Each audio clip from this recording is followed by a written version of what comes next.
3, 2, 1. Yeah!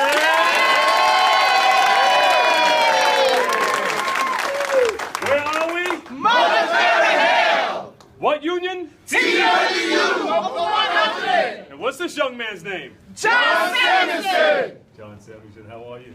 I'm great. How you doing? Thank you. Is he the president? Yes! Tell us about the wonderful things that the bus drivers are doing. Well, transit workers are the unsung heroes of New York City. We do jobs that that normal people couldn't possibly do.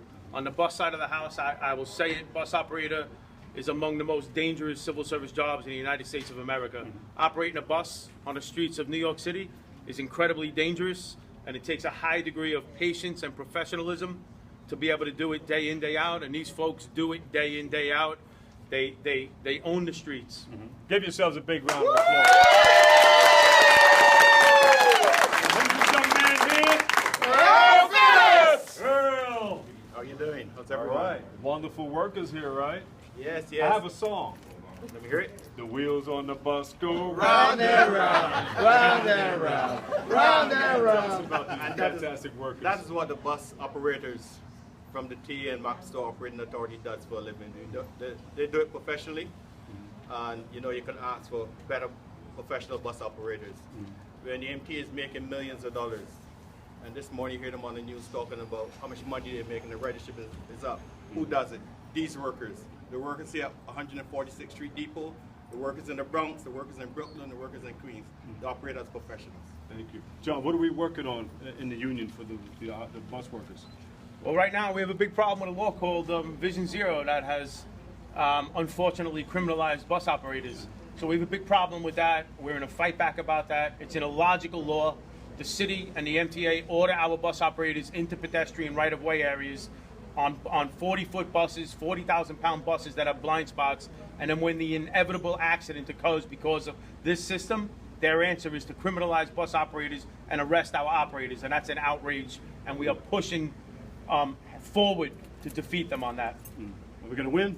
We're going to win. Let me ask this, because common sense would indicate that when they were thinking about this, the last thing in the world they were thinking about is a bus driver doing their duty would be arrested and then find out, like you said, then what happens. So it just seems to me, those signatures, when people bring it to their attention, are going to be of such a great magnitude that right now we should be calling the mayor and telling him, don't embarrass yourself. Anyone can make a mistake, and this is just one big mistake, that's all. Because being arrested ain't no joke. You know, it's no joke to your family and your community. But I would suggest that today, that you call your union friends, because everybody needs somebody. And everyone doesn't drive a bus. But union leaders have different kinds of problems. They won't hesitate to call on you.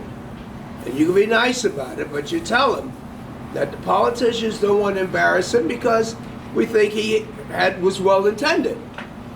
But you don't make mistakes at the expense of those people that got families and reputations. So you call the mayor's office today, I'm going to tell them that my constituents asked me to call, and I think you ought to call our brothers and sisters in the union movement, because I don't care what union you're in.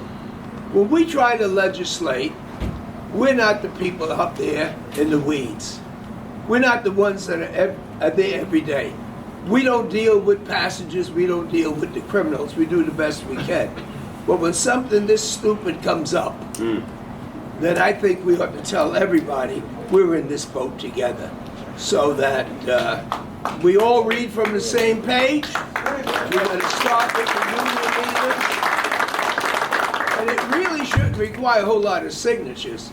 All it really requires is taking a deep breath, looking at this thing, and say, does it make any damn sense at all? So as soon as I leave here, I'll be getting my call in. You called some of the brothers and sisters in the trade union movement, and you know, you have people that don't drive buses, they know 311, and tell them that you got to give our people some respect, that's all. And that's all you're asking for. Because what's right is on your side, you're just asking for a little respect.